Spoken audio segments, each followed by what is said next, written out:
Shemoth chapter 21. These are the right rulings which you are to set before them. When you buy a Hebrew servant, he serves 6 years, and in the 7th he goes out free, for naught.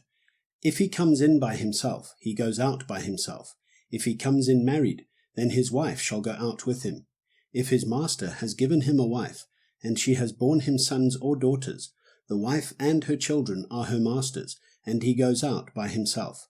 And if the servant truly says, I love my master, my wife, and my children, let me not go out free, then his master shall bring him before Elohim, and shall bring him to the door, or to the doorpost, and his master shall pierce his ear with an awl, and he shall serve him forever. And when a man sells his daughter to be a female servant, she does not go out as the male servants do.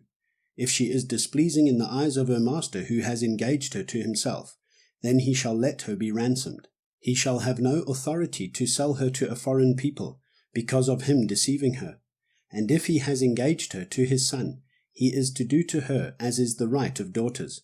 If he takes another wife, her food, her covering, and her marriage rights are not to be diminished. And if he does not do these 3 for her, then she shall go out for naught, without silver. He who strikes a man, so that he dies, shall certainly be put to death. But if he did not lie in wait, but Elohim delivered him into his hand, then I shall appoint for you a place where he is to flee.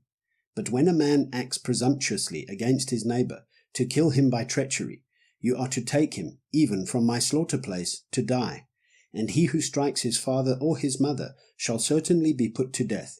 And he who kidnaps a man, and sells him, or if he is found in his hand, shall certainly be put to death. And he who curses his father or his mother shall certainly be put to death.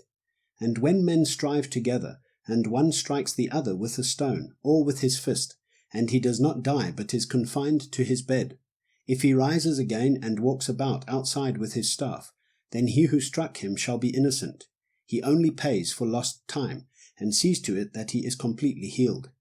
And when a man strikes his male or female servant with a rod, so that he dies under his hand, he shall certainly be punished. But if he remains alive a day or 2, he is not punished, for he is his property. And when men strive, and they shall smite a pregnant woman, and her children come out, yet there is no injury, he shall certainly be punished accordingly as the woman's husband lays upon him, and he shall give through the judges. But if there is injury, then you shall give life for life, eye for eye, tooth for tooth, hand for hand, foot for foot, burn for burn, wound for wound, lash for lash. And when a man strikes the eye of his male or female servant, and destroys it, he is to let him go free for the sake of his eye. And if he knocks out the tooth of his male or female servant, he is to let him go free for the sake of his tooth. And when an ox gores a man, or a woman to death, then the ox shall certainly be stoned, and its flesh is not eaten, and the owner of the ox is innocent. However, if the ox was previously in the habit of goring, and its owner has been warned, and he has not kept it confined, so that it has killed a man or a woman, the ox is stoned, and its owner also is put to death. If a sin covering is laid upon him, then he shall give the ransom of his life, whatever is laid on him. Whether it has gored a son or gored a daughter, according to this right ruling, it is done to him. If the ox gores a male or female servant, he is to give to their master 30 shekels of silver, and the ox is stoned. And when a man opens a pit, or if a man digs a pit and does not cover it, and an ox or a donkey falls in it, the owner of the pit is to repay. He is to give silver to their owner, and the dead beast is his.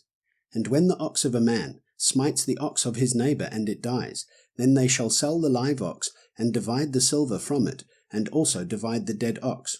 Or if it was known that the ox was previously in the habit of goring, and its owner has not kept it confined, he shall certainly repay ox for ox, while the dead beast is his.